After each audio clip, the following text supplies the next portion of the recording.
Hello, Saunders. Wow. About the mole. I think he's one of the best moles ever. Normally, I would do an intro here, but this is full pre-credit sequence because for 9 episodes and 9 weeks, Bindles and I have told you so many times that John is the mole, and you didn't listen. What? That doesn't sound like me at all. Yeah. Like last week, I literally told you everybody thinks it's John except for Logan. Yep. Except for Horseboy, I believe, is the exact Yeah. same. We were not subtle that it was John. That's tunnel busy. It certainly is. No, John doesn't like tunnels. We've established that.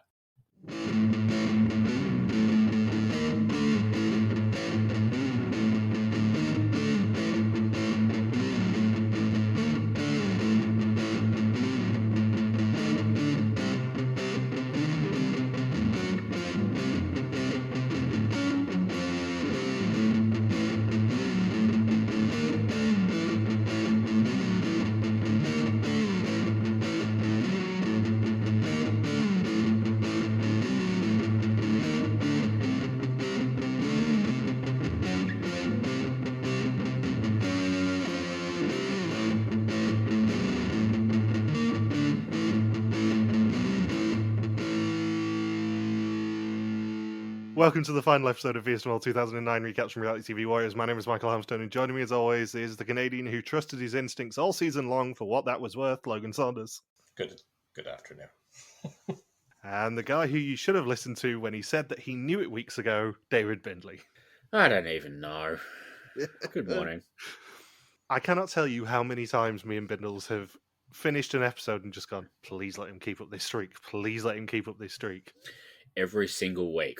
Yeah, because until, I think it was 2 weeks ago, you had him rock bottom every single episode. You nearly did a perfect Logan Saunders 0. Nearly. One day, though. Yeah, if we had done Suspect List on this season, you would have scraped 1 point from 9 episodes. Oh, good. I gotta say, I just finished watching through all the sabotages, and you have your Rowan on one end of the spectrum who couldn't adapt to a situation to save his life. And on the other end of the spectrum, you have Mr. Bean, who knew perfectly how to adapt to a situation, always had an idea on how to deflect blame. And one strategy that I really learned after seeing how he performed is that you don't necessarily have to do a specific action. A lot of his strategies was just simply slowing down the clock, just slow down the process and disorient people, not necessarily giving bad information, just slowing down the clock and letting things play out and filibustering a challenge. Well, not to date this podcast too much, but that's exactly what I think Michelle might have done this week on Belkia in terms of that final challenge. She slowed them down a lot. And it's a really good strategy because it's you can't really nobody can really pin it on you. And then on the other side with Vivian, at least at least Vivian wasn't the mole. That would have been yikes. Now, John was a way worse option for you as mole here, I'm afraid. Oh, in terms of points? In terms of your suspicions, Vivian would have been a better choice for you, I think, in terms of points.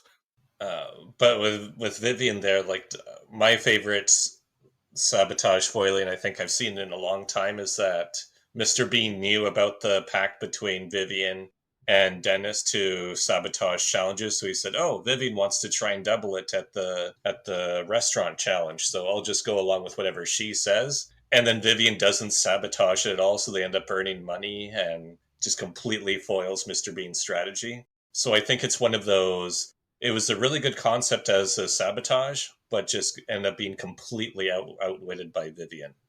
Yeah, I think before we actually start recapping the episodes proper, I have to ask you one question. And it's, why did you think it was Anik all season long? Well, there were lots of, going back to the Cambodia finale that you guys referenced, was it Stein talking to Anik on the phone, I think? No, we didn't. No. That's the thing. You think we spoiled it. What I actually said was Anna, not Anik. Oh! So your entire season-long suspicion was built on foundations of sand.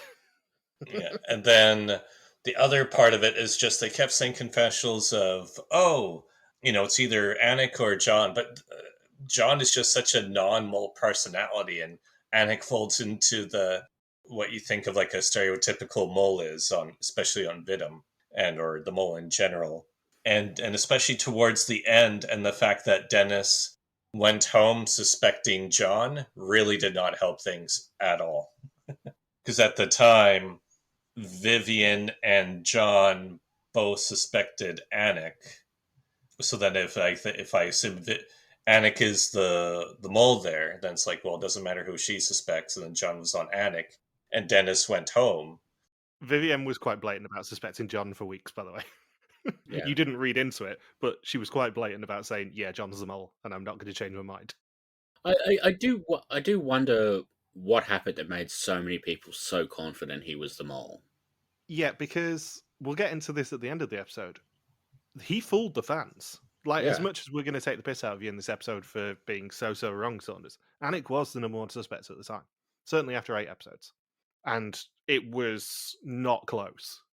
Yeah, so I was just as surprised as the Dutch audience was. Yeah, I mean, I can't find the stats for after episode 9 when Vivienne's revealed, but I did note them down after episode 8. Anik had 47,228 votes on the official poll. Vivienne had 11,968 and John had 8,815. Wow, that's a huge. That's an enormous disparity for amongst the Dutch public. Yeah. Usually it's a lot closer most seasons, or if it's not close, they're on the right person by the end of it. So they were way off. They were way off too. Yeah, this was as of the snapshot that I managed to find yesterday after I'd watched these 2 episodes, because I was trying to find the hidden clues, and instead I found the snapshot of the website after Dennis went home, and it showed me what the current totals on the predictions were. The other thing about the whole you thought we spoiled Anik being the mole thing is the fact that I may have been slightly sneaky when you mentioned to us before we started recording episode 1 that you'd thought we'd spoiled it. I did go back on the WIDM episode and remove that clip just in case you went back and listened back to it. So that isn't actually in the reunion episode deliberately, just in case you did, for once, go back and listen to the episode and go, oh no, he actually said Anna, not Anik. So I might have been a little bit mean and done that to you. So it was from Rick onwards, all suspected John, right? I presume so, yeah, because Dennis went home suspecting John. And then Rick said, "Oh, I definitely suspected you." It wasn't made clear if he went full ticket on John during the quiz where he was executed, but he was definitely suspecting John by that point. And my favorite thing during the reunion is after the supermarket challenge. Peter Yan says, "Yeah, your dance really reminded me of Mr. Bean." I knew you'd love that. We laughed so hard when we saw that. Yeah, I told Bindles that after we recorded Belgium last night, and much hilarity ensued. Because we have been, as we're going to be saying in a few weeks on the actual episodes, we have been stuffing, or I have been referencing Mr. Bean in every single one of the Belkier episodes. So the fact that we'd forgotten that he is actually compared to Mr. Bean in the reunion just makes that joke even funnier. Yeah, it's like, so even to the Dutch public, he was, even to Peter Yan, because Peter Yan loves sitting at home watching Mr. Bean episodes. Yeah. Anyway, let's do the finale first, and then we'll probably discuss the reunion. It does explain Sam's sense of humor, though. Oh, absolutely. So, previously, the final four took a train ride to Petra, where they only earned half the cash before failing to take a completely empty photo at the World Wonder itself. The women triumphed at measuring a road, leading Vivienne to win a ticket to the finale, but it was Dennis who stormed off, as he was the last person sent packing before the finale. And Peter Yan says the moment of truth is getting closer. In the desert of Jordan, the 3 finalists will be able to give each other the kiss of death before one of them is revealed as the winner, one the loser, and one the mole. And it's day 14 in Wadi Rum. They arrived in the middle of the night in pitch black conditions, and they're driven to a Bedouin camp and eulogized Dennis eventually. Anik said she saw him on the plane and thought she doesn't know him, but he won't leave without winning. And she thinks that he was the first person to go home on the right mole. I like how both camping episodes, nobody really complains, in contrast to an actual hostel with a proper shelter. I mean, Bedouin camp, even for me, and I have mentioned how much I like my luxuries, even for me, that is a really cool place to sleep. Yeah. Arguably not for more than one night, but if you told me that I had the opportunity to stay in a Bedouin camp tonight, I would absolutely take it, obviously. I wonder if the sandstorm was still going when they got there. Yeah, Pete Ian did make a big thing of it last episode. Hmm. And Anik asks John what delicious is in Arabic. And he says, Al delicious, I think it was. I thought he said, mmm. I thought that was his answer. John says he didn't expect Dennis to go home because he thought that he'd get to the finale regardless, as he was so determined. And they wake on day 15 with a blue sky. And John says it's an unforgettable experience. We find out that Dennis willed the pot to Vivienne, but nobody knew that. And Anik says she's having last-minute doubts about whether Vivienne could actually be the mole. And the conversation between Vivian and Anik is almost entirely in English. That's just for you, Logan, because they realised you were stuck too. Oh no, Saunders wasn't stuck. He was fully on Anik. Like, we can't sugarcoat this. There was no doubt in Saunders' mind. No, I was just based, everything added up.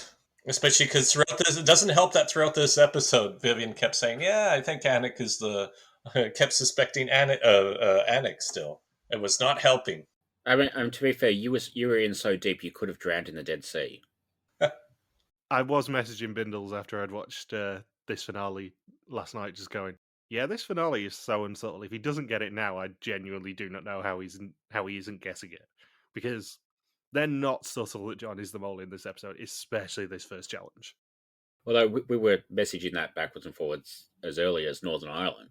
Yeah, true. But this episode especially is not subtle. Yeah. When you watch this finale going into it knowing that John is the mole, they beat you over the head with it. To the point that, we pretty much see him sending Anik in circles in the first challenge. Arguably, very, very funny move. So PCN meets them and asks for the person with the sharpest eyes, and Anik immediately volunteers as she says she's the only one without contact lenses. However, John insists that he does it, and he does get the role, and he'll be navigating the two women to hit flags of their colour in cars that they cannot see out of. Each correct flag is worth €100, while each incorrect one's worth minus 100, and if they give each other the kiss of death, otherwise known as a light head-on collision, they will get €500 at the finish, and they've got 15 minutes. Remember when they had the budget to ruin rental cars like this? I mean, arguably this is not the first challenge this season where it's basically drive into something very quick. Yeah. Justin Cody from Amazing Race would have loved this. Who? Bacon and Tori Spelling would have loved this. Yeah. I wasn't aware of them under any other name. And I was not expecting a challenge taken from Australian Survivors Whalers Way season to be used in a WIDM finale. And more importantly, it has the health and safety of the modern-day Australian Survivor seasons. Pretty much. Anik doesn't have a key. Instead, she has 2 wires and has to hotwire the car to start it. Where is the budget for this show? And Vivienne knocks over the first flag with 8 minutes left, but then hits a red one. And she's debating between Anik and John. She hopes she doesn't put every question on the wrong mole. Anik says she thinks it's been too easy for John to hide in this group of people. He could just relax and let everyone else do the dirty work. She hopes Vivienne is onto her, even though Vivienne deserves the pot. And John says he's sure it's Anik. She's done so many things that he just can't make sense of. It's not Vivienne. She's made far too much money. And he sends them to do the kiss of death. However, the only thing that Anik hits is a camera off a pole. You just see a producer just screaming in the back room. Ah! No, not a camera. I mean, when they filmed this in 2008, GoPros were probably very expensive. They were probably worth more than a couple of the flags in this challenge, to be honest. We don't actually find out the maximum of this challenge either. We don't know how many flags there were. No. It didn't seem like there were that many. Yeah. Yeah, I'm gonna guess there were probably 5 and then the €500, so it's probably €1,500 max. Hmm. But we don't actually know. That's the fun thing about this. Yeah.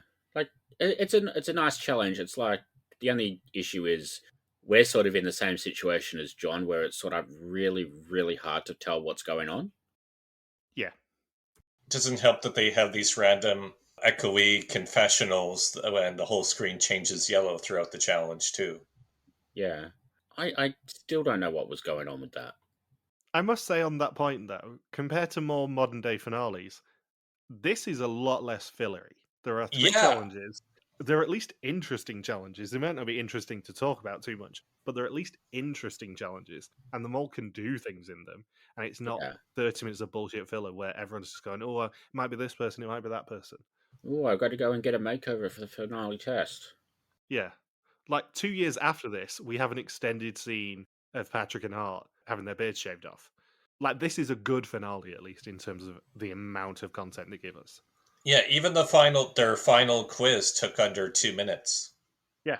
That is really short. Yeah, they don't spend any time on it at all. It's just like a normal test. Yeah, and it's very efficient even with the reveal because Vivienne gets walked out. She gets told within about a minute of Peter Yan talking to her, "Oh, by the way, yeah, you've won over 20 grand. Stand by me," and that's it. Like, there's no farting about like there Hmm. normally is in a finale of, "Oh, yeah, you could be the winner. You're not the loser though," and all that nonsense. It's Yeah. very efficient, very to the point, especially for like a 50-minute episode or whatever it was. Hmm. So Peter Yan then drives back over and roasts John for his guiding skills, and then confirms they earn nothing of €1,500 for this challenge. I loved Peter Young say like they didn't even win anything from the kiss of death. Like I don't like it. If you call this kissing, Meanwhile, he's ringing home, and Sam's trying to ask him how to kiss a girl. Maybe that's why they called it the kiss of death. Peter Yan just came over and said, "Yeah, my son's really having trouble with learning how to kiss women at the moment. yeah, Can we do anything with that?" Can we make that a challenge? yeah, front and center halfway down the engine. Is that right? I don't know. So we get the usual nonsense interrogation scene at lunch of everyone going, "Oh, could you be the mole? Why haven't you earned enough money?" All that bullshit. PTN then meets them in the evening with hundreds of candles behind him. He says he'll ask them 10 questions and the answers are words written onto the candle sheaths. After 10 questions, they should know the answer to the most important question, which, spoilers, is how much is this challenge worth? Going back to the last challenge, Peter Yan roasts John hard for his performance. Yeah, I don't think we actually ever found out when Peter Yan found out that John was the mole. Hmm. Because we know it wasn't by Final Five, Yeah, because he might have told us that he'd been tipped off by that point. But yeah, he was on Sebastian. yeah, I wonder whether this was the host just roasting a player or the host roasting a mole knowing Hmm. that, everyone's onto him anyway. It would have been funny if John really did guide the two vehicles back to Amman. I love the bit sort of the little filler conversation scene where they're both trying to get Anik to name any challenges where she won any money on her own, and I'm like, look at the season's challenges. There's basically nothing where you've worked individually to make money. Like there's maybe like the Karakaridi rope bridge, which €250. Who cares? And then maybe Vivian at the lunch. That's the only. Those are the only two things they've really done individually this whole season. Yeah, true. I love how both driving challenges have also featured Anik being absolutely terrified as well. Yeah, Because we find out in the reunion she only got her license 6 months before coming onto the season.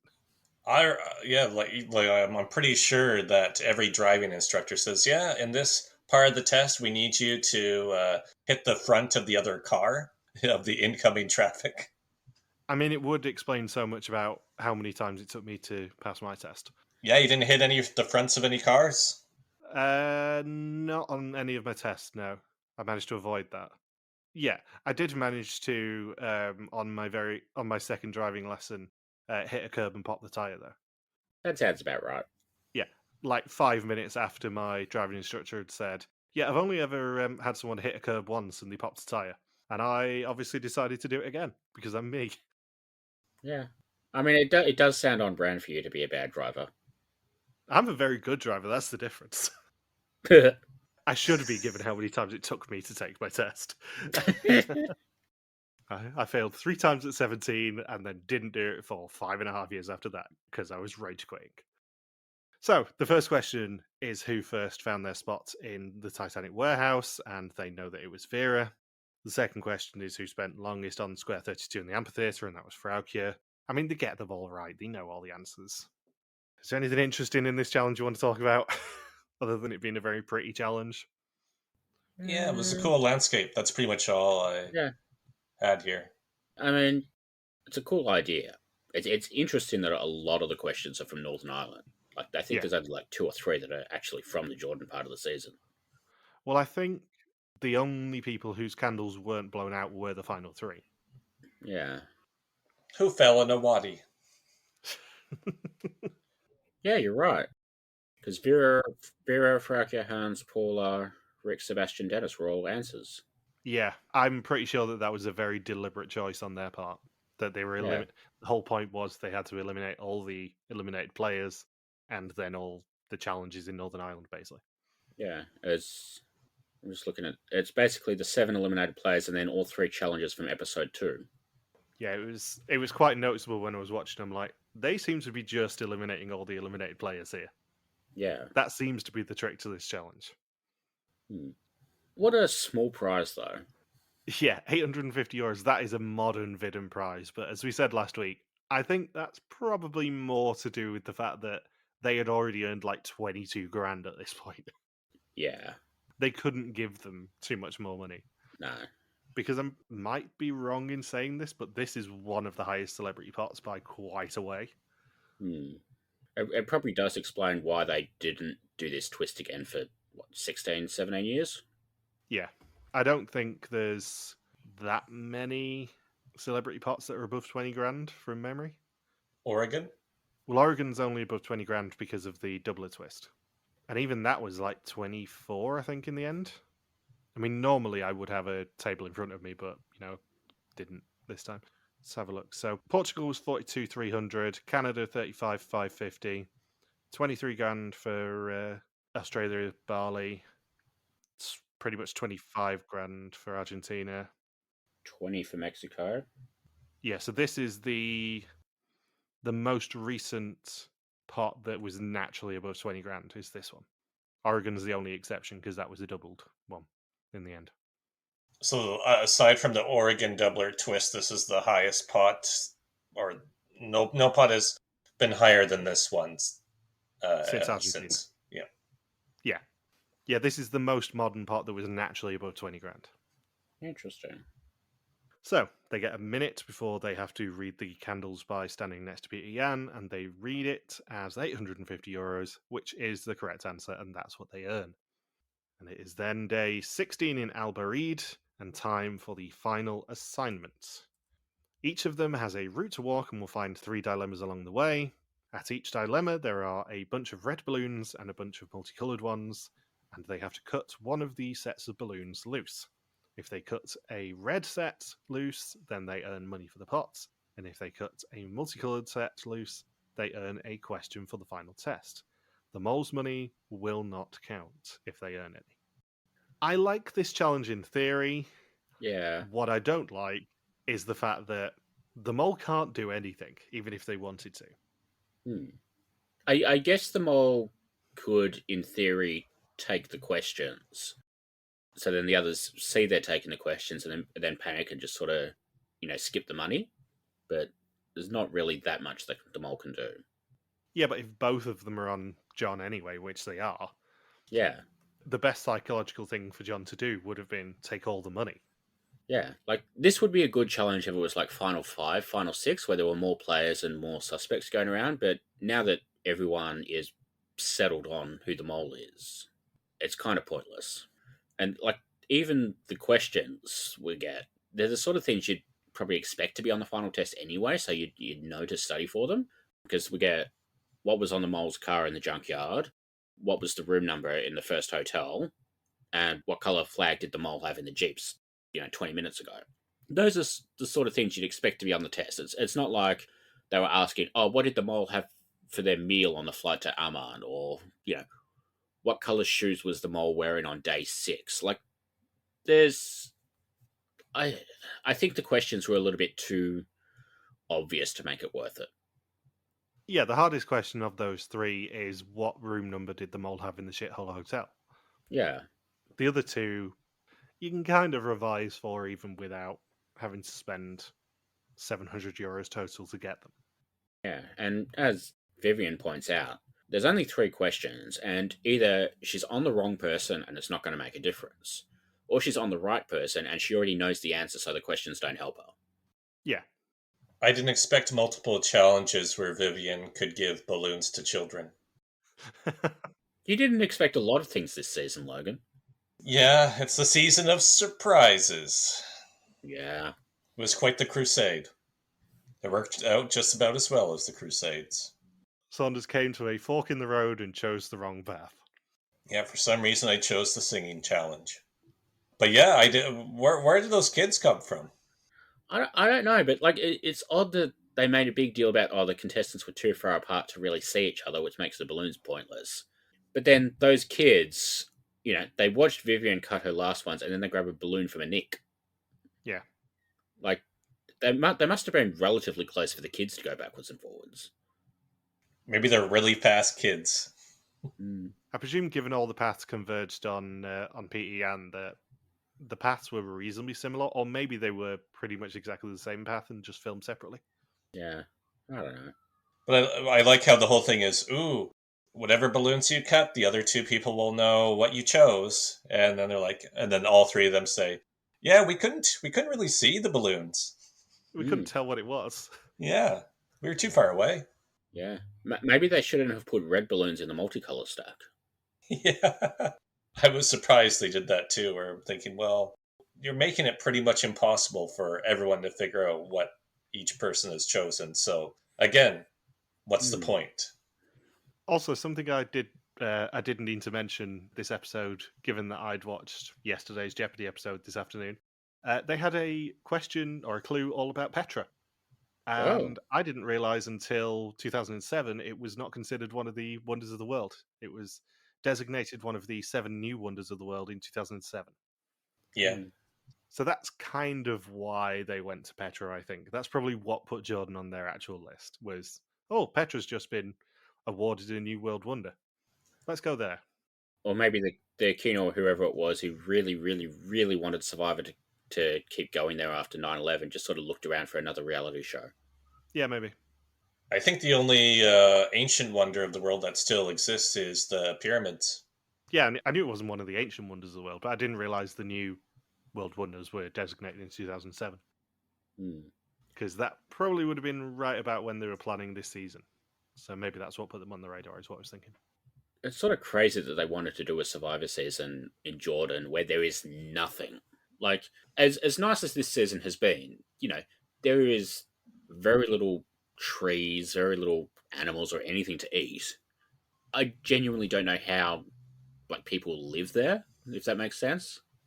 Yeah. We missed out on the Shisha Immunity Challenge. I'm assuming that it would have been somewhere around Wadi Rum where they filmed Desert Forges, because that already has the TV infrastructure. Because I recognised Wadi Rum from the first challenge in this episode from being on the Desert Forges. Are you aware of the Desert Forges out of interest, Saunders? What's that? I don't think so, no. It was a game show called The Desert Forges. Basically, it was trying to be Fort Boyard, but in the desert. It's a French show as well. It got adapted in the UK too. One of the co-hosts on it was Gabrielle Richens off of Australian Survivor. I can't believe we've mentioned all 3 eras of Australian Survivor in this episode now. I know it's quite impressive, isn't it? But yeah, it was filmed at Wadi Rum where they did the first challenge this episode. Oh, I remember Gabrielle now. She's the... Oh, what was her ridiculous title? The Pleasure Machine.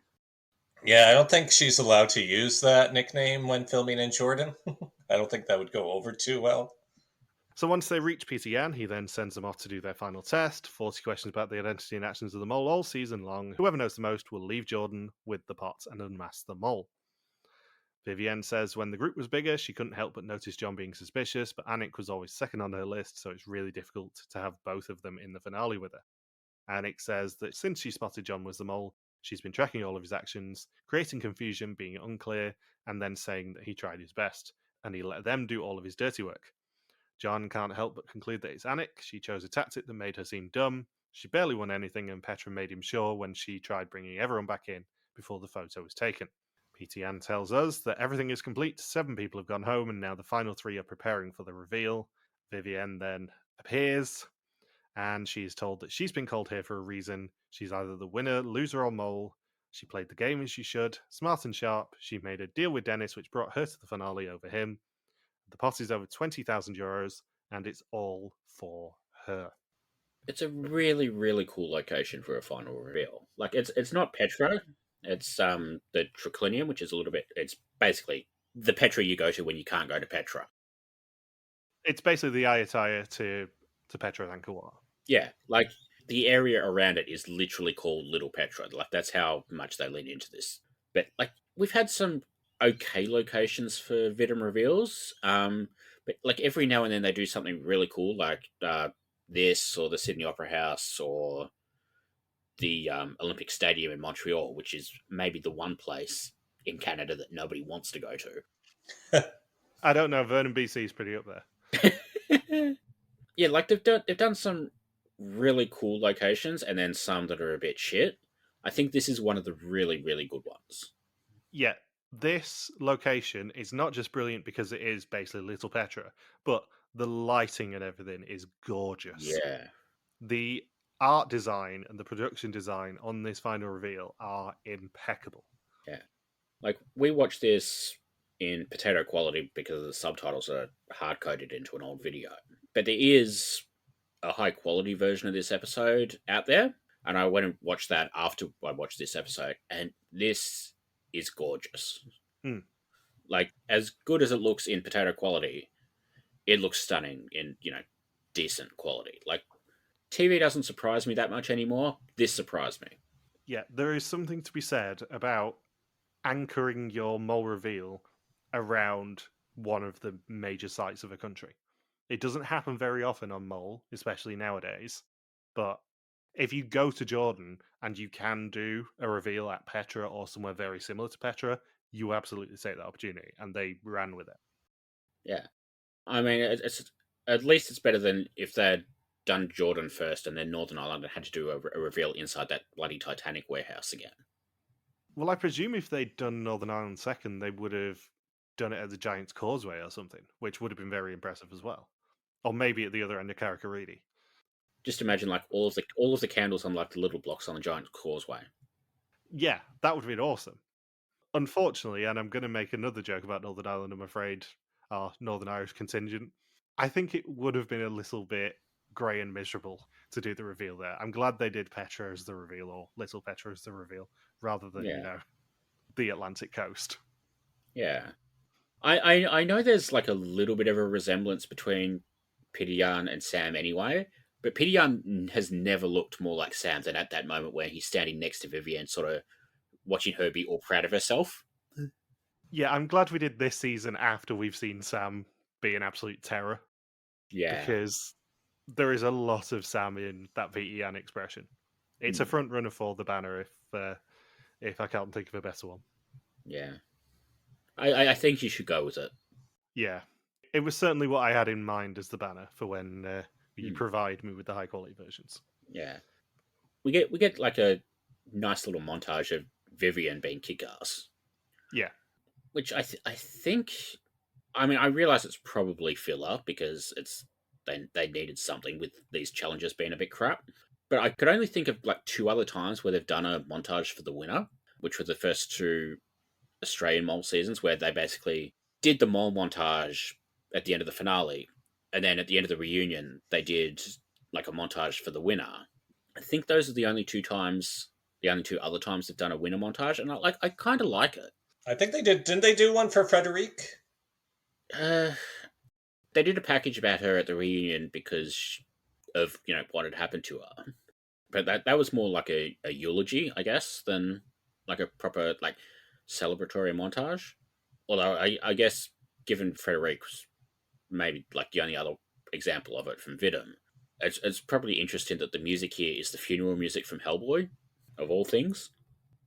So it is now January 2009 in Lissa, when the season premiered. In the castle behind Peter Yan, everything will be revealed. However, Frauke couldn't be asked turning up. And the losers all discuss how wrong they were, and Dennis said that he ruled everyone out except John. The advantage I would say about them recording the reunion so early is none of the losers know who else is actually still around. So, like, the first three do not know that Dennis, Rick, and Sebastian are going to be coming in next, for example. It adds to the fun reactions. Like, if you compare it to the closest thing we have, which is a Belkia reunion now, they all at least know that each other have got eliminated because they record that the day before the finale. So they already know who the final three is. Whereas in this case, none of them really know who else has gone home after them. So, in other words, when Vivian walks into the room, the first few eliminated people would be thinking, oh, that means Frauke is in the final three. Yeah, potentially. Like, Frauke went home, what, fourth, I think it was? So the first three people would have had no bleeding clue that she went home after them. And if she was a bit older, it'd be no bleeding clue that she went home. Vivienne then walks in and announces that she won, but doesn't say who she beat. Just, I won. It's like, what, you won what? This fucking show. And when they're all seated nicely, the loser and them all walk in, and PC Gang greets them. Anik trusted her instincts all season. It brought her to the finale, but it also led her to doubt that she was right until today. She was certain at the final test that it was John. John can get away with anything. He used his humour and clumsiness to draw a smokescreen. PC Yan then asks the immortal question, who is the mole? And John steps forward. And my next note is, what went wrong, Saunders? A lot went wrong. I think I already outlined everything that went wrong. I know we hate doing episodes where me and Bindles just gloat about you being a moron, but this is the first historians ever that you've got wrong, I think. We don't hate doing these episodes. No, we don't hate gloating, but this is the first opportunity that we have had to really, really mock you for being wrong on historians. Yeah, I was just absolutely floored. Especially when the finale didn't help pep me out either. Well, that was dumb. Yeah, it's like, oh yeah, Mr. Bean's is usurping Anik's role because he knows she's gonna. She just wants to be at the helm of navigation and screw everyone over for the challenge. Or with the balloon path of, oh, well, Mr. Bean is playing it as a contestant since he wanted all the questions because he's not confident he'll beat Vivian on it. And Anik picked 2 out of 3 money pouches because she's the mole, so it won't go towards the pot anyway. And just for interest, remind us who you suspected in FIDM 2025? Let's see. Sophie and Rose? Yeah, I'll give you a clue. It wasn't Stein, which is all that matters. Not Stein. Not the mole? So at this point in our recording life, we've got 3 mole seasons that we're going to be talking about this year, and 2 of them you've really biffed at the end. Please let the mole be Michelle. Dumb. And if Michelle gets executed next round in Belgia, it's like, okay, it's an Imrod or nothing. So he says he didn't expect to be mole when he landed. He just wanted to play the game and not go home first, and now he's staying till the end. He knew where everyone needed to be in the Titanic warehouse and delayed Frauke and Hans, as well as sending Hans the wrong way and leading to him walking like the Pink Panther. In the exemption negotiation, he targeted Dennis, knowing that they would never agree and cost the group money. In the Titanic office, he volunteered to go first under the cover of not being comfortable in the dark. He wasn't actually scared at all. He found a lot of money, knowing that it was half money and wouldn't actually go into the pot. On the Wheel of Belfast, he knew what the correct combinations were and messed up. Wait, you messed that up, Michael. It's Wheel of Belfast. On the wheel, ! Of ! Belfast!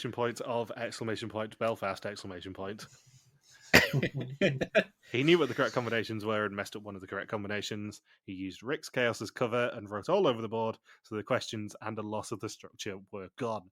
Brilliant sabotage. Yeah. My favorite thing about Wheel of Fortune, I played it. I had the Sega Genesis game as a kid, and after you get through about 7 or 8 puzzles on Wheel of Fortune for the Genesis, the puzzles already start repeating. Ah, Wow. to be fair, it did have a very limited memory. Yes. Just like you for Who the Moles Are. Hmm. Sebastian offered him facts and he gave nothing in return. He also wrote the phrase Dom fail raden, a lot of guessing, in Sebastian's mole book, which is an anagram of Van Aird de Mole. It's some Tom Riddle thing right there. Yeah. Also, very fun hidden clue. Yep. In the bus station, he didn't give wrong names as that would have been too obvious. He decided instead to take time a little bit flexibly. 4 minutes became 3 minutes, and he did a lot of calls unnecessarily. He relied on Anik and Hans not making it, allowing himself to be the hero. He did a lot of like really good sabotages. Like considering he didn't know he was going to be the mole until he got there. Yet, given he had zero prep, his sabotages were fantastic. Yeah.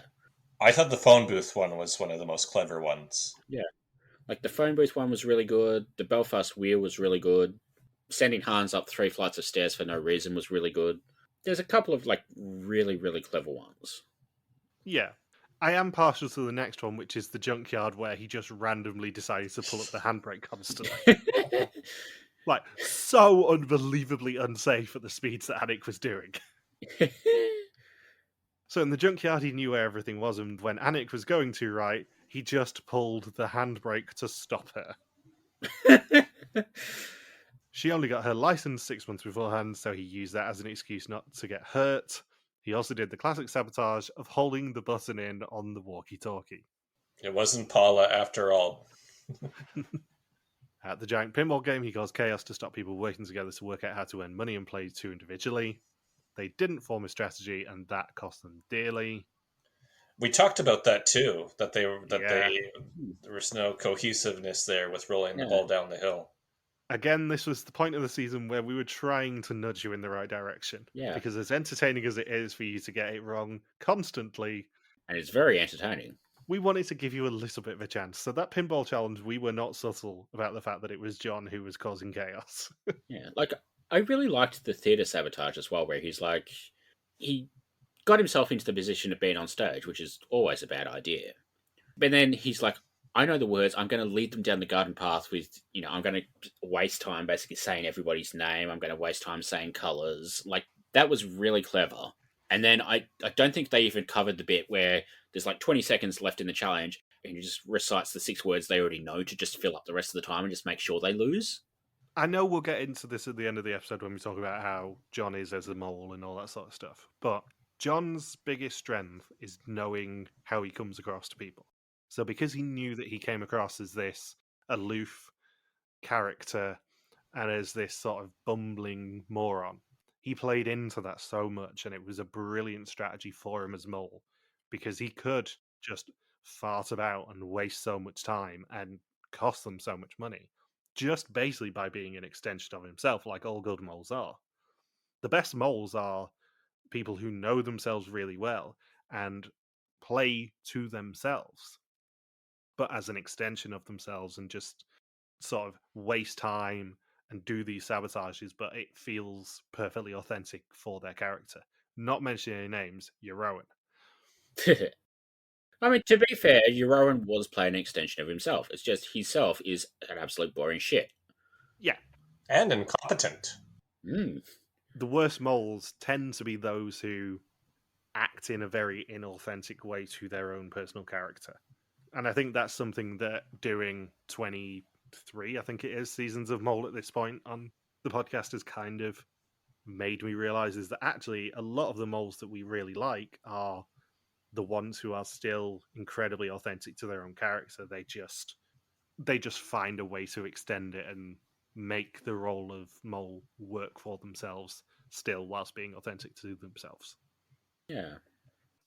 I mean, I should use that a lot more to find out who the Belgian moles are, because I'm really bad at it when we go to finales.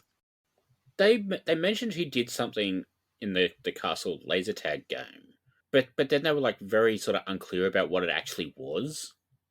I think it was basically that he knew that Vivienne was onto him and that she would want to take charge. Yeah. So he basically did nothing and let her ruin herself, basically. Okay. That makes sense. I think basically his tactic was, shit, Vivienne's very smart. She's obviously onto me. She wants to be paired up with me so she can keep an eye on me. So I'm going to do absolutely nothing but let her basically tank this challenge for herself. Yeah. Because we never, correct me if I'm wrong, we never find out how early Vivienne was onto him, but I think it was fairly early. Yeah. I suspect the final 3 candidates were probably onto John fairly early between them. Yeah. Well, we learn in this episode that nobody fell for Sebastian still in the money, so they must have already been onto him before that point. Yeah. In the amphitheatre, his team helped a lot by just messing up. Anik answered questions for the other team, and Sebastian was rolling poorly, so he decided to change his tactic to helping the other team so that team would not win any money, but win an exemption, and his team would still earn very little. Very good mole tactic. Mm. He also says he knew that Dennis and Vivienne were onto him, but Anik and Rick were doubting. He says it's no fun if you're not suspected at all. He wanted the excitement of the chase. Having been there, you do want the excitement of the chase. It was very fun. In Ajloon, Anik and Vivienne both wanted to talk to him, but it was nerve-wracking. As a mole, you're always aware of what you can and can't say. You're not busy finding the mole, you're busy misleading people as the mole. He answered yes when Anik asked if he was the mole, but no to Vivienne just to cause chaos. He knew the puzzle answer in Jerash and didn't give them everything they needed. It helped that Vivienne and Sebastian couldn't keep the answer key up, and Sebastian says he was messing around just to see how Vivienne would react because he suspected her. In the supermarket, he relied a lot on their stubbornness about misinterpreting the rules and wasted a lot of time finding incorrect products. He messed around behind Anik's back and she actually caught him doing that. And he put the Belgian batteries down under the German flag immediately. And Peter Yan, as we've already alluded to, says he reminded him of Mr. Bean with the dance. I did, when I watched that episode yesterday, pause it and laugh a lot because I knew you'd be delighted at that, Saunders. Yep. Confirmation, he is Mr. Bean. That supermarket challenge, he did so much in there. Yeah. That's probably the best sabotage of the season.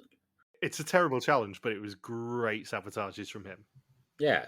It doesn't make any sense that they did it in Jordan, but considering how much comedy we got out of it, I'm happy they did it. The Dead Sea, he couldn't really do anything to stop Vivienne succeeding at the Peter Yankers gamble, despite knowing about the part that Dennis and Vivienne had. In hindsight, it was a very good decision for her not to sabotage for her wallet. He stalled on the train with his phrase and also with not actually doing anything, and his safe had 300 euros, not 100 in, meaning that there was a lot more money hidden on that challenge than we were led to believe. I can't believe I didn't catch on to that one. Yeah, I think that means the prize is actually 2,000, not 1,600. I'm presuming that it was actually 2,400 because we saw that Vivienne had 300. We now know that John did. Yeah. Presumably, Anik did. Maybe. So I can't see why they would do 300 for carriage 4, 300 for carriage 3, and then 100 for the other 2. That wouldn't make a lot of sense. Yeah, for some reason I had it in my mind that we knew it was 1,600 after they doubled it. Well, we were led to believe at the end of that challenge it was 1,600. Yeah, so if you add the 200 that's extra in John's safe, and then double that again, that brings it up to an even 2,000. But also, they're not going to have 3 safes that were 300 and one that was 100, I don't think. Yeah, it could have been 300, 300, 200, 200. Well, the ones that were opened were John's 300 as we know it now, and Vivienne's 300 as we know it now. Yeah. So, yeah. I'm sort of working on the assumption it was 2,400, to be honest. Okay. It doesn't matter, let's be honest. No. It's a rounding error at this point. Yeah. In Petra, he told people to stay, losing them the 1,000 euros. And in my favourite sabotage of all, in Wadi Rum, he sent them out blind. Left and right is tough when you have 2 walkie-talkies, as are red and green. He let Vivienne hit one right away, but then took that amount right back out to be safe. And he knew Anik would be scared to be in a blindfolded car, so just left her going in circles for 10 minutes. And the best thing about it is that She knew exactly what he was doing. He knew she knew exactly what he was doing.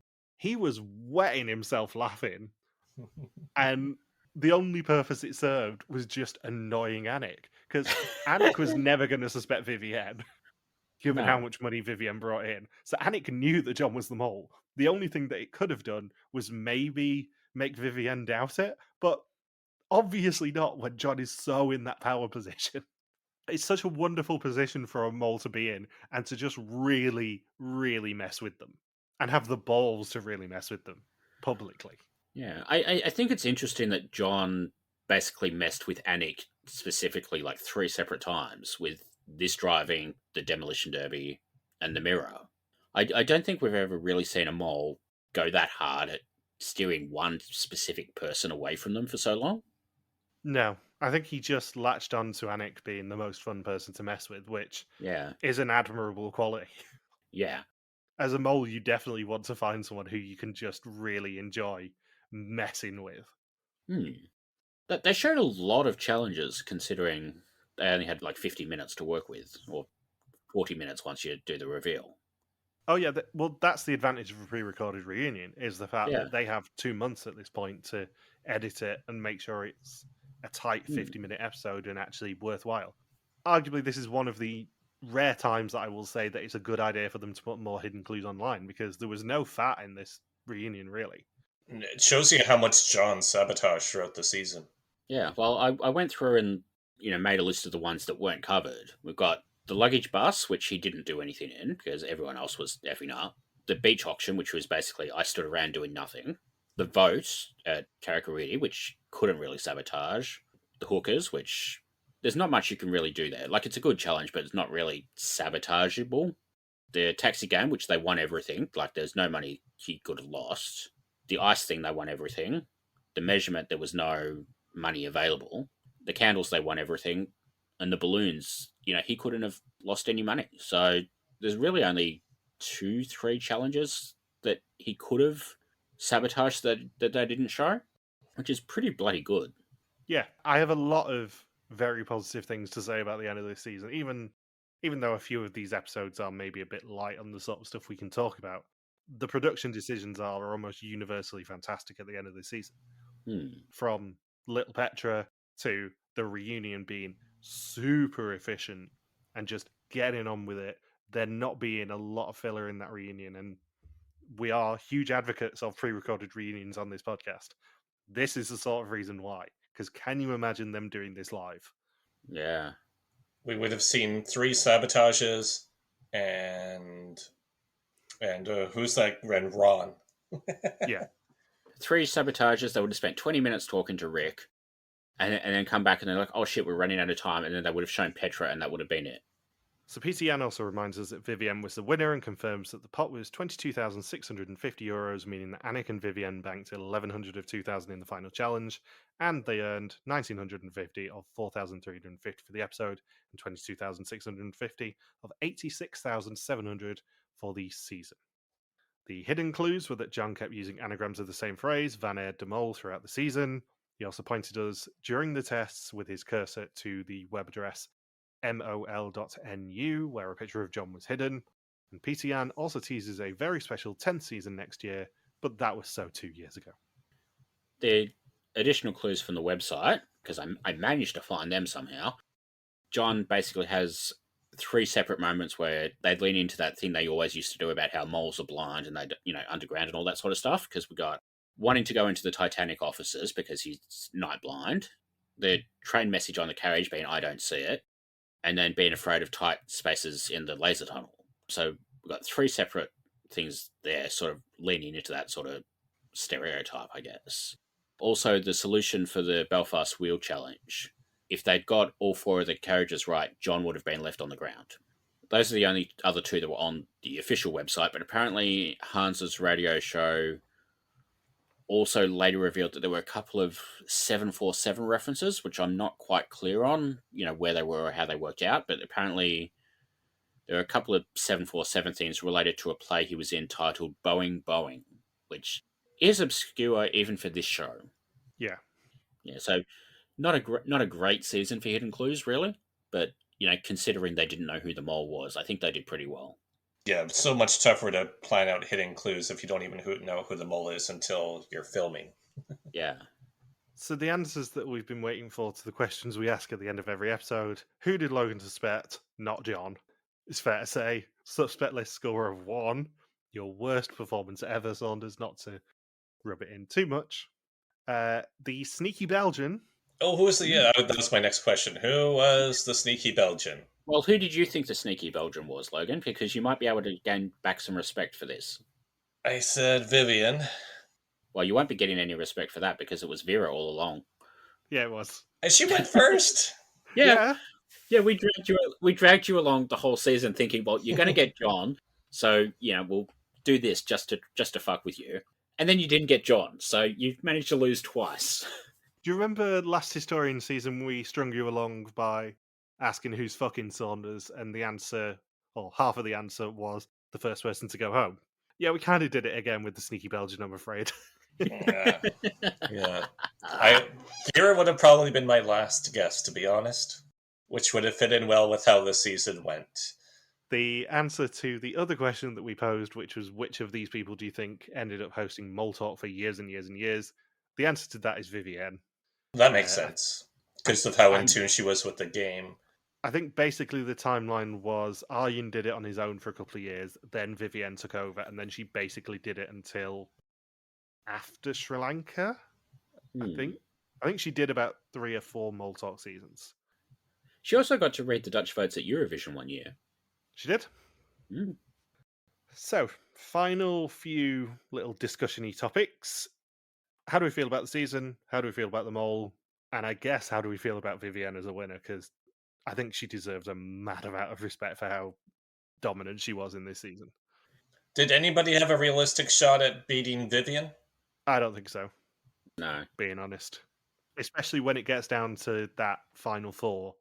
I think she beats Anik. Well, she does beat Anik, obviously. I think she beats Dennis as well. I think it's close with Dennis, but I think she still beats him. I think Peter Yan sort of suggested in his little, you're the winner speech, kind of suggested that maybe there was like a secret sort of, not quite fuck bond, but the same sort of strategy where they're like, okay, I'll go on John, you go on Anik, and then whoever goes home, we could rule the other person out thing with Dennis. And I think maybe that might have helped her a little bit, but this is probably one of the most dominant games I've ever seen. The only other person I can think of who's really done as well as a winner is the first Australian winner, who somehow managed to have like 6 out of 8 eliminated players suspecting her on the final test, even though she, wasn't really sabotaging anything. She was just acted so suspicious that they all fell for it. But Vivienne, I think, Vivienne is probably one of the strongest players we've ever had on this show. And I think you can kind of tell that even production really liked her, because, like, how often have you seen Peter Yan be proud of anybody?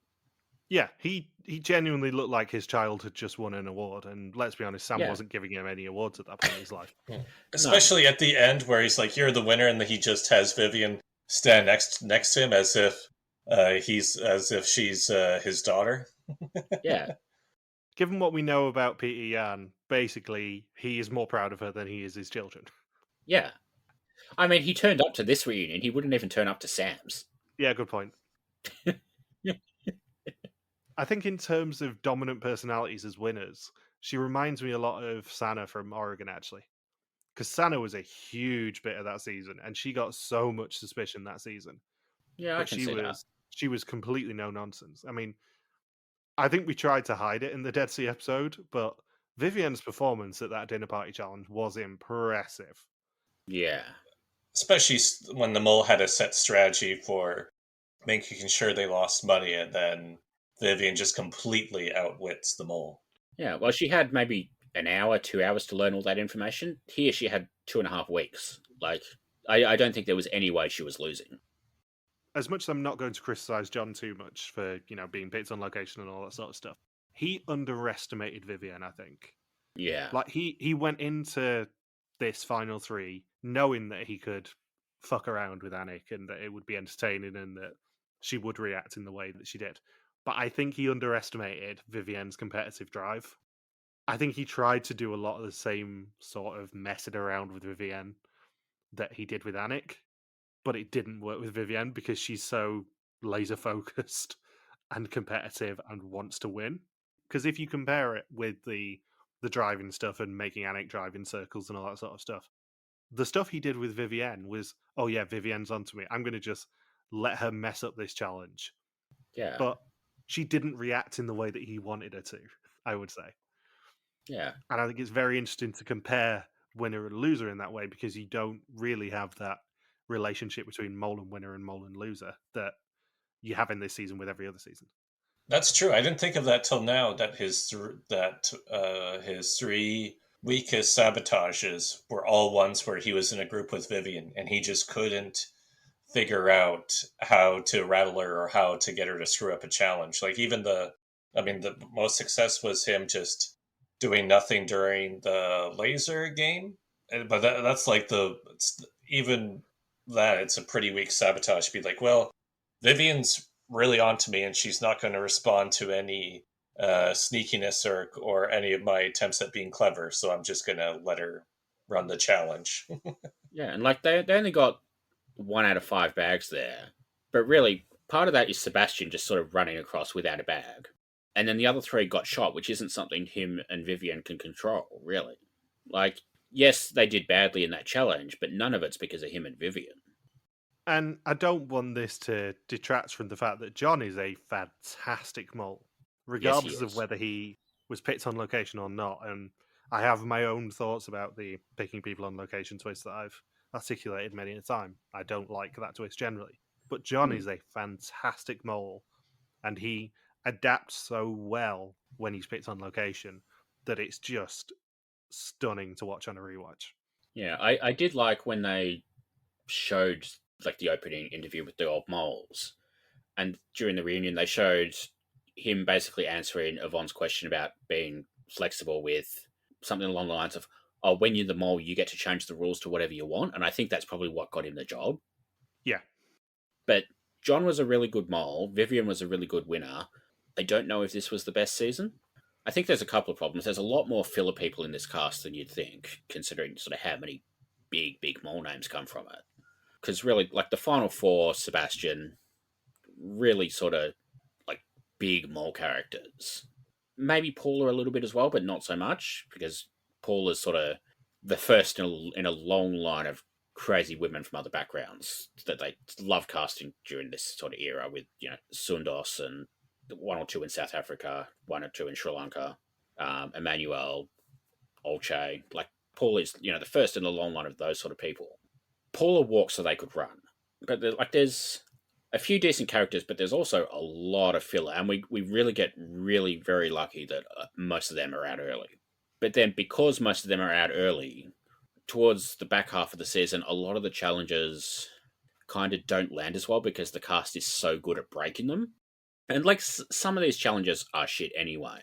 But like I think Petra, they broke the challenge. The candles, they probably broke the challenge. A couple of other ones, sort of the challenges don't work because the cast, like the challenges are a bit simple this season a lot of the time. And I don't know whether they were backups or what, but like some of them, it's basically like a challenge with one twist, and then the cast either finds the twist straight away, like with Petra, shouting at people, or they don't find it at all. And you're kind of just watching a thing for 10 minutes that there's not really like the layers that we've come to expect from a mole challenge. And you can tell that after this season, they sort of realised with, how much filler interview sections they sort of had to add towards the end, like last week with the people just talking to each other, and then the Vivian montage, and like they've added a lot of filler this season. You can kind of tell they realized, okay, we need the challenges to be a bit more complicated to fill the time. And I think they sort of went back, reconsidered how they do challenges, and then that's sort of part of why Japan works so well. Yeah. I would say this is not a weak season by any stretch of the imagination, but there is a lot of, so especially towards the end. I mean, we all felt it when we've been recapping these over the past few weeks. Like, there's quite a few of the challenges at the end of the season where we have nothing to say about them. Yeah, and like even in Northern Ireland, a few of the challenges are just vote for a person, or put your clothes on a bus. Like there's good challenges this season. There's a lot of really clever ones. I liked the phone booths. I liked the theatre. I liked the wrecking yard. I liked the supermarket. Love the chariot race. There's like a lot of good challenges this season. There's also a lot of crap, and I think part of it is maybe like because I can't remember off the top of my head whether they did it in Argentina as well, but like in Thailand they were doing basically 2 challenges an episode, and then I think sort of in Mexico they went to 3, but then they kept them like complicated, so maybe they just decided to simplify it a little bit this year and then sort of went too far in the other direction, so then they had to go back towards like a little bit more complicated for Japan. I think maybe like the balance was off a little bit. I think, especially in the Jordan half of the season as well, they went more for impressive locations and Yeah. not necessarily the impressive challenges, ignoring obviously the stuff like the supermarket. But if you consider in the Jordan bit, we have the amphitheater, we have the chariot race, we have Petra, we have Little Petra, we have the Ice Canyon. Yeah, the Ice Canyon, all that sort of stuff is just in the last 4.5 episodes of this season. Yeah. Like, they do a really good job of finding locations like this season. Like, even in Northern Ireland, like, we made fun of them doing so much with the Titanic. But, you know, if you're in Belfast, you kind of have to. So, like, you know, you do one at the dry docks, you do one at the offices. That's 2 challenges there, plus they do the exemption negotiation thing at the same location to save time. Then you've got the Ferris wheel, you've got the tourist bus. They do a theatre challenge, which is a really cool thing to do in Ireland. And then you get, you know, Karakaridi. They do like a rolling fields challenge with the pinball. Like, they do a beach challenge in Ireland of all places. Like, they went out of their way to find cool locations this season, and sometimes the challenges matched them, sometimes it didn't. But I think generally they did an okay job. It is interesting watching this season, having done Japan a few years ago on Historians, because I can see the kernels of stuff in this season where Japan improves upon it, because it's a lot of the impressive locations in Japan, but also much more interesting challenges on the whole. Yeah, and you can tell even from Japan, they were like, okay, this worked, this worked, this worked, this didn't work, and then you can see sort of how they adapted for El Salvador, Nicaragua. And I think sort of at some point in the last few years, they basically just sort of stopped looking at what happened the year or 2 years before and adapting to that. And they basically just decided, okay, we're making a TV show. What board game can we turn into a challenge? And I guess like there's like a little bit of risk taking in this sort of era of WIDM that we've kind of lost the last few years. And like I know part of that is that, you know, they're worried about, you know, what happens if COVID happens again or something. But you can really tell, like this season, Japan, El Salvador, they were really trying to make good TV. Like, don't get me wrong, like they tried a little bit in Mexico and Cambodia, but you can tell they're making a TV show first and then a good TV show second. And I think this era, they're like, okay, how do we blow people's minds? And I kind of wish they would do that a little bit more. What are your thoughts, Saunders? Yeah, it's tough to follow that. After that 10 minutes. I liked it. She won. Yeah, as the one person here who had never seen this season before, you have a unique perspective, albeit a very wrong one on who the mole was. Yeah. It's fun, watching it for the first time and just not thinking that a guy like John would ever be cast as the mole, because that really threw me off. Because it's like, because I was making Mr. Bean jokes from episode 1, because it's not like, oh, because of mishearing what you said during the Cambodia finale. That's what made me not suspect John. But here it's like he was at the very bottom of my list every single week. He wasn't on my radar whatsoever. 8 of 9 weeks he was your bottom, and second bottom on that remaining week. And what was the other thing I was going to say? I'll come back to that because a different thought came in my mind. But it's interesting that how different John is too compared to who they pick as the mole in Japan. Just the big contrast there, and very different strategies, and how the subsequent mole, I believe, is ranked as pretty much the worst mole by the Dutch general public. But and I don't. And now that I've seen this season, I'm thinking, I wonder if the mole in WIDM Japan has such a low rating because of how good of a mole John was just 1 year prior. If that also impacted the public opinion there.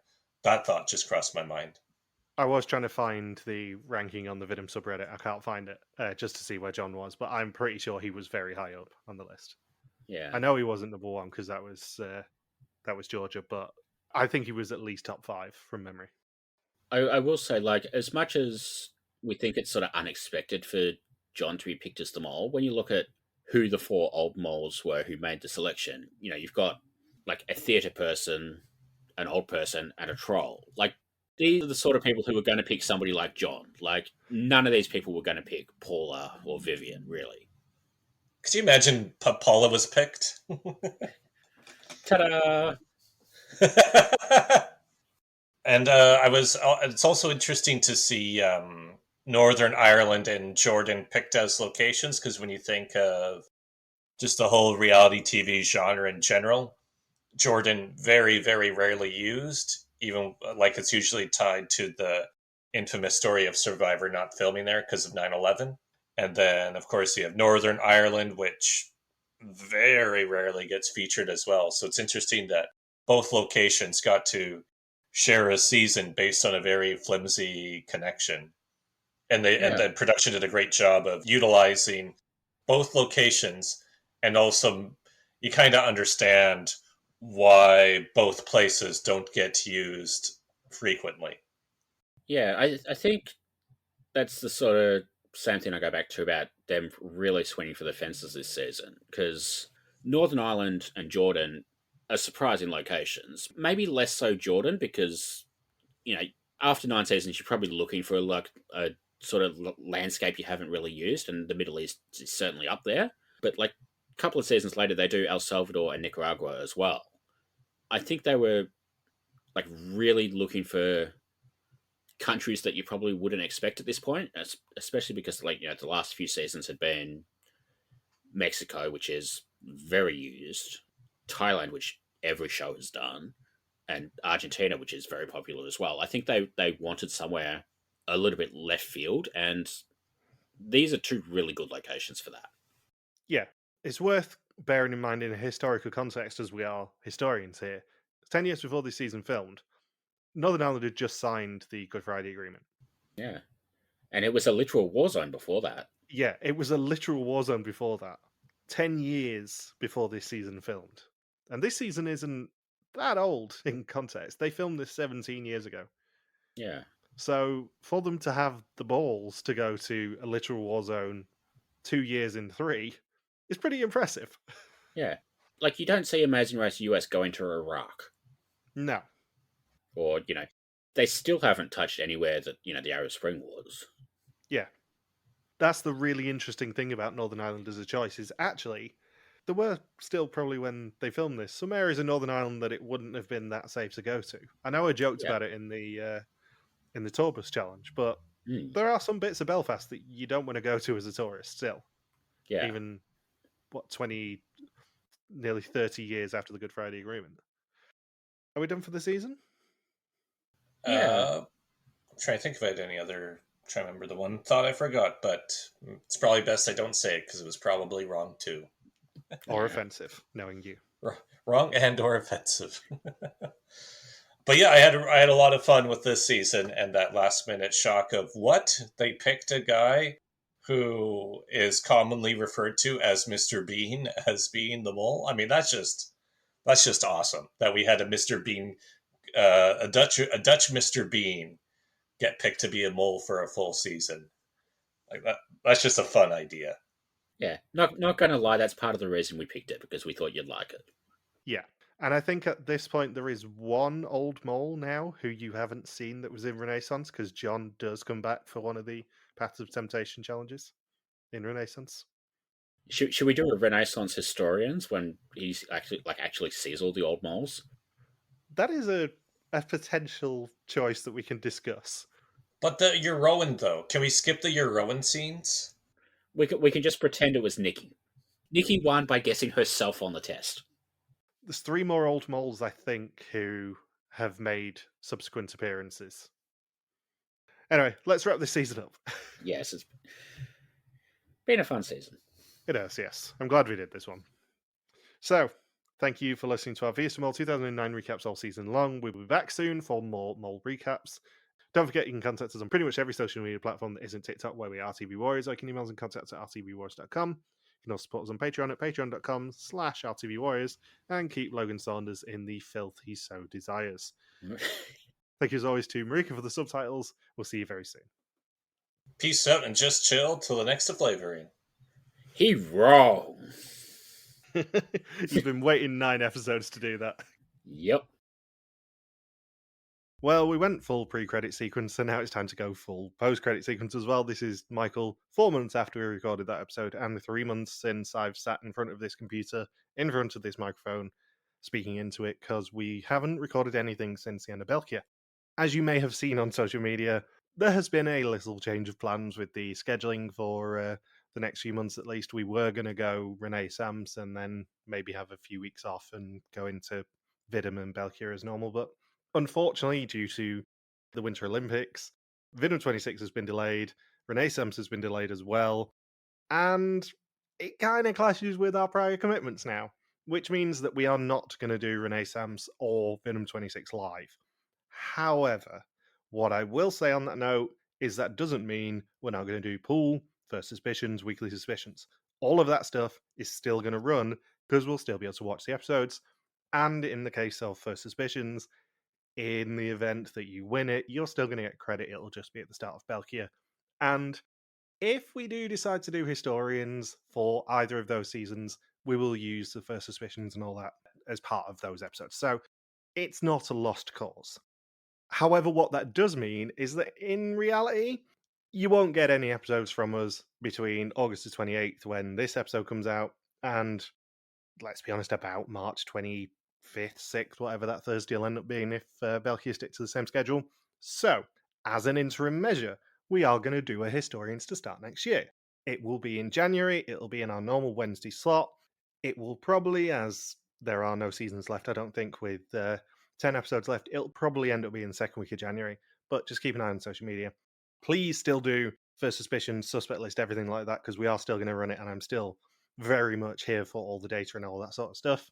And I will leave you with the announcement that the next Historians is going to be season... I'm not telling you yet. See you in January.